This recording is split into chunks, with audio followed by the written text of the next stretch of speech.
Today we're going to talk about samples and surveys. So when we're talking about samples and surveys, there's a couple of things we need to kind of know ahead of time. The first one is population.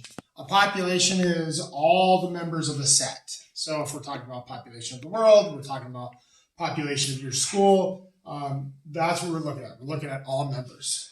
So a sample is a part of that population. It's not going to be everybody, it's just going to be a small part of it. So these are types of samples. So there's a convenience sample. A convenience sample just means basically you're selecting many members of a population who are conveniently and readily available. So when you go ask questions and you go to your family and you ask those questions because you need to have them take a survey, that's a convenience sample. Okay. Self-selected. So self-selected sample are members who volunteer. So this is when you get your receipt from McDonald's or Jack in the Box and you take the survey on the back on the receipt. That's a self-selected. Okay, you're volunteering to take a survey or answer questions. Systematic sample.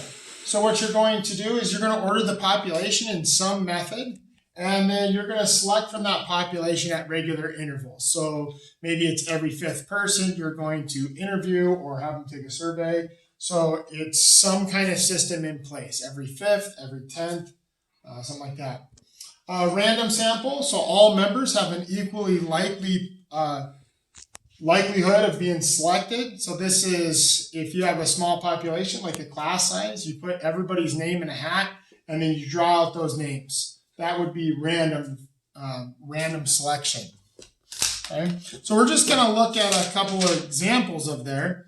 So we're going to look at if a newspaper wants to find out what percentage of a city's population favors property tax increase to raise money for local parks, what is the sampling method used in each situation? A newspaper article on the tax increase invites readers to express their opinions in the newspaper's website. Well, is that a random sampling, systematic, self-selected, or is that a convenience? Well, this is a self-selected because they have to go to the website. They have to go in and volunteer that information. A reporter interviews people leaving the city's largest park. Okay. Well, it's not self-selected because they're not picking it. Is it systematic? Is he have regular intervals? No. Is it random? No. Is it convenient? Yes, he's conveniently picking people at the largest park. So that's a convenience sample. Okay. So when we're talking about samples and survey, the other thing we need to talk about is bias. And what bias means is when we're talking about samples is that you overrepresent or underrepresent a given population.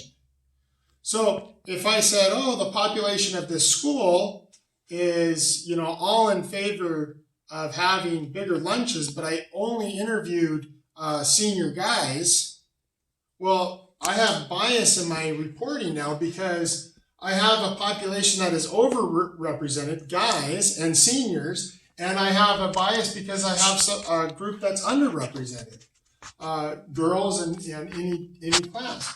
So you got to be careful when you're generating these in bias. So we're going to look at some study methods here, and the first one is observational. So observational, basically you're going to measure or observe members of a sample, but you're going to do it in such a way as to not affect the study. Okay, so you have to be just observing, not interacting. Controlled, you're going to divide the sample into two groups.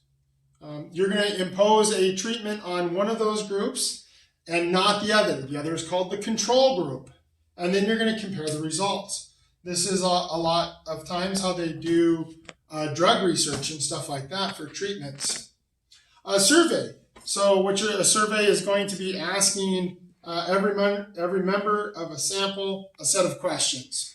Okay. So we're gonna look at these study methods and we're gonna kind of come up with which one of these we would use for the given question. Okay. Researchers randomly choose two groups from 10 volunteers. Over a period of 8 weeks, one group eats ice cream before going to sleep and the other does not. Volunteers wear monitoring devices while sleeping, and researchers record dream activity. Okay? So, is this an observational, a controlled, or a survey? Well, the answer is one group's getting something, one group's not. So this is a controlled study method. Okay? Students in a science class record the height of bean plants as they grow. Okay? So is that observational, controlled, or survey? Well, there's no questions. You're not asking the bean sprout anything, so that's not it. You're actually looking and measuring the bean sprouts, so that's observational. So that's samples and surveys, just a quick overview of it.